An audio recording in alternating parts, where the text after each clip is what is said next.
a searching and fearless examination of the events of 9/11 from a number of different angles and to pursue it wherever it leads. We know of no better way to honor the fallen than to marshal our forces, intellectual, emotional, and confront what repels us, dark implications of evidence which it's all too easy to put aside. We hope that as you draw your own conclusions, we can aim together at a more complete account of those events.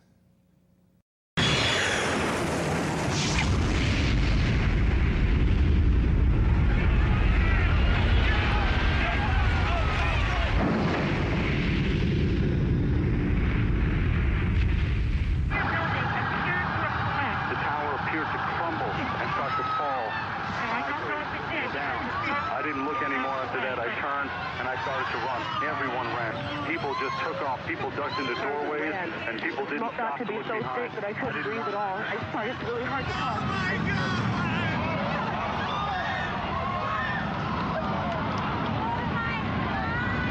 They're both down now. It's just a huge cloud of smoke. We have an airplane that crashed into the Pentagon.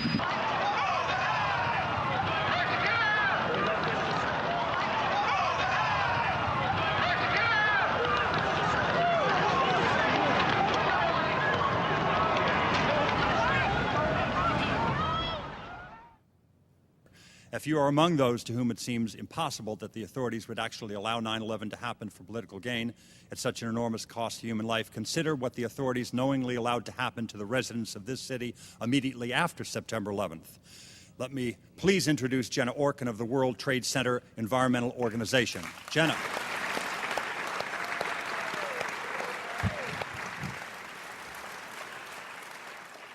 September 11th was a tragedy that has changed the course of history and the way we live. It was also an environmental disaster of historic proportions. The World Trade Center contained about 50,000 computers, each made with between 4 and 12 pounds of lead. That's not including World Trade Center 7. Hundreds of tons of asbestos coated the first 40 stories of at least one tower. The tens of thousands of fluorescent light bulbs each contained enough mercury to contaminate a quarter of a city block. The smoke detectors contained radioactive americium-241. The alkalinity of the air particles was equivalent to that of Drano. A month after the disaster, scientists from the University of California at Davis found levels of vanadium and very and ultrafine particles that were the highest they'd ever seen of 7,000 samples taken from around the world, including at the burning Kuwaiti oil fields.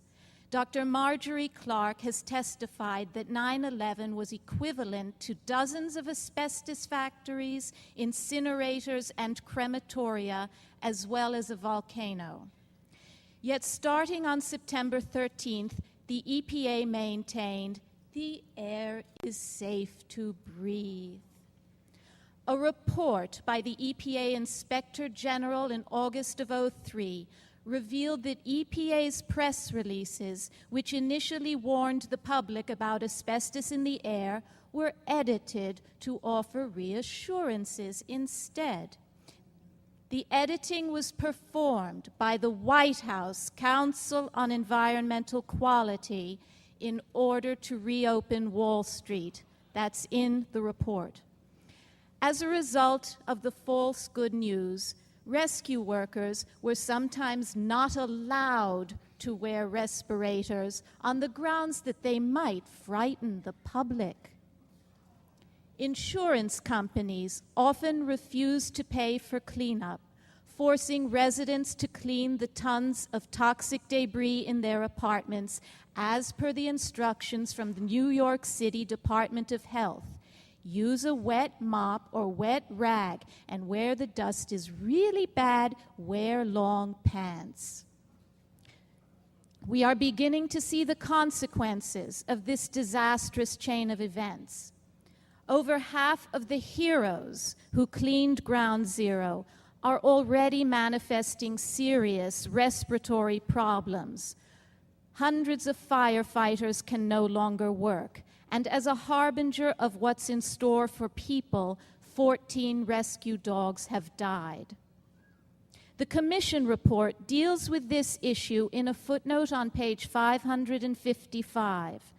They interviewed Sam Thernstrom, the White House coordinator who changed the press releases. He said his motive wasn't to reopen Wall Street, it was procedural. His story is corroborated by Christy Todd Whitman, who told the initial lies. When John Gotti is corroborated by Lucky Luciano, that may be good enough for the Commission. We should not rest there.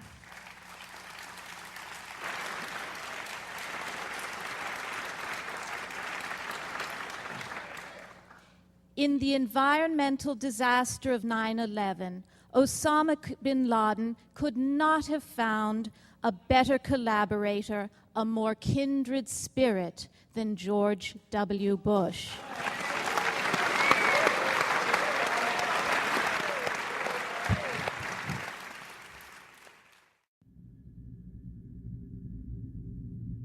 We can reassure the public that the air is safe to breathe, the water is safe to drink. EPA officials were lying to the public and to Congress about the health effects engendered by the 9/11 catastrophe.